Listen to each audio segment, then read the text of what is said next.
Hello everybody, this is Refresh, and I'm here to take a look at the Flash of Ferocity Challenger deck for Magic the Gathering. This is from their 2020 line of Challenger decks, and according to the back, it says, untap, draw, and pass the turn. Then you'll be ready to either thwart your opponent's efforts with counterspells, or flash in an ever-growing army of your own at instant speed. Part of this deck was a major player in the standard environment, but this is not quite the ramp deck that ended up becoming super popular. The contents include a battle-ready 60-card deck, 15-card sideboard, 5 double-sided tokens, and a deck box. Let's check those out. Here's our deck box.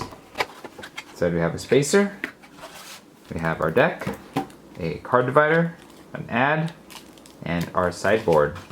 Let's check the deck out.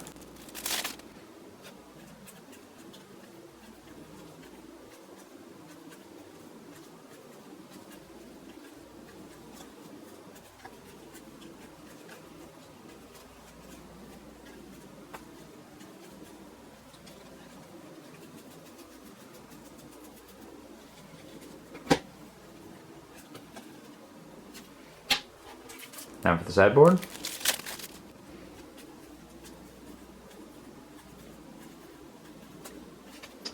That's the deck. I'll play it against its rivals, and I will be back to let you know what I think. Alright, so I've had a chance to play with this deck a little, and I have some thoughts. The first thing to note is, just like you would expect from the title and the description on the back, this is a deck that is almost always about playing cards on your opponent's turn and not playing on your own.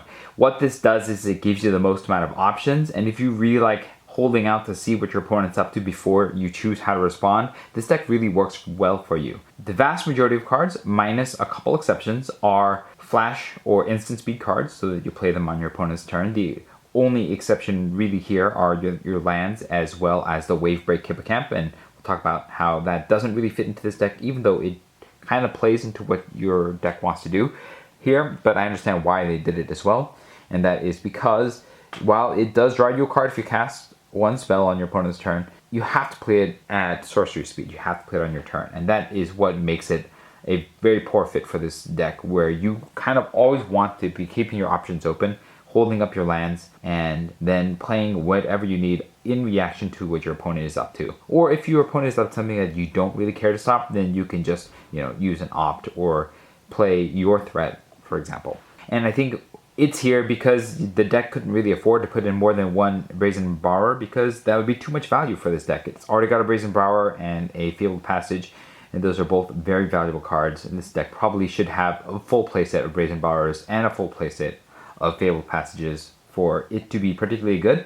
But Wizards of the Coast is probably not interested in devaluing their most valuable cards by doing so, and so there's only one of each, but I'm glad that it has at least that much. You probably want to upgrade this immediately by putting in a full playset of Fabled Passage and a full playset of Brazen Borrowers, cutting out the unsummons here, which are probably what the Brazen Borrower is there for as well, to make room for that. The way that this deck wins is multi-purpose. You're kind of tempoing your opponent by using counterspells to thwart their big expensive plays, and then also using your creatures that eventually build up. And so, for example, the Nightpack Ambusher is a perfect card for this deck, because if you don't cast a spell on your turn, you get a 2/2 wolf, and if you have more of them, then you get even more wolves, and the Nightpack Ambushers can flash in to pump your wolves, in addition to just having them pumped to begin with.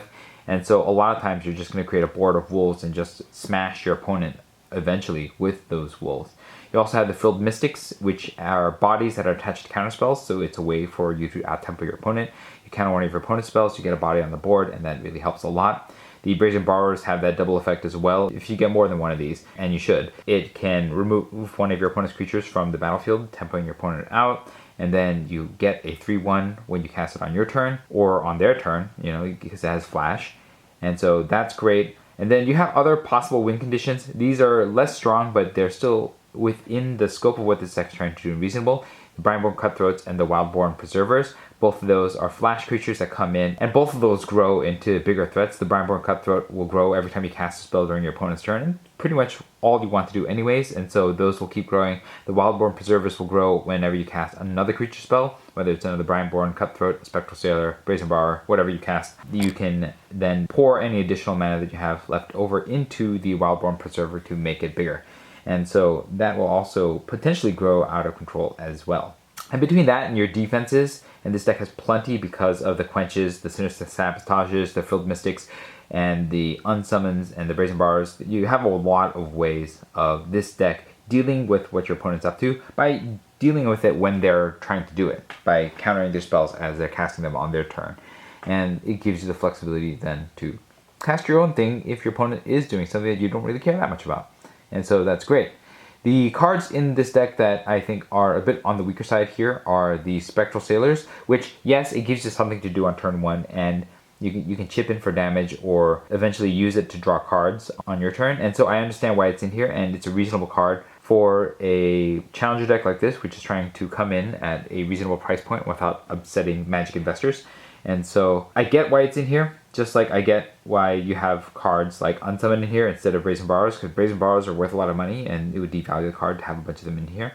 And so the Unsummon, which is like a worse Brazen Borrower, is in here, and I would probably promptly remove those for Brazen Borrowers the moment that you get the chance. The Sinister Sabotages are fine, I mean they're expensive, and so hopefully you can find better counterspells for this deck in the future, but they kind of work with this deck as well, and I'm not going to really complain too much about them. I'll probably replace them for 2 more Thassa's Intervention as ways of getting a little bit more tempo value or card draw if you need it. In the sideboard, you have a bunch of anti-control cards and then some anti-aggro cards in the Threnody Singers. This is probably the weakest part of this deck, is that this deck doesn't handle very well against a very fast aggro deck because the deck is trying to play on your turn, and its value that it's getting is typically against more expensive spells as opposed to cheaper spells. So if you quench a 1/1, you're not going to feel that great about it, right? But sometimes you'll need to do that just because the aggro decks can get out of control and take your life total down before you can stabilize.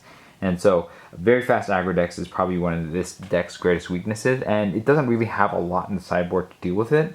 And so you're hoping that you can probably land a Wildborn Preserver, grow it big enough that your opponent can't attack through it, or land a Nightpack Ambusher and ambush things, because I think that's the way that you're going to be able to deal with very fast aggro decks. But I think that this deck does play quite well. If you really like waiting till the last minute or surprising your opponent or getting, tempo benefits off of them and then just eventually growing a board and smashing with that board, this is a pretty good deck for you. And I think that it is also quite fun if you like denying your opponent's fun. So that is my thoughts about Flash of Ferocity. If you've had experience with this deck, let me know in the comments below what your experience has been. If you found this video helpful, hit the like button. If you'd like to see more of my videos, you can hit subscribe. This is Refresh. Thanks for watching, and I will see you next time.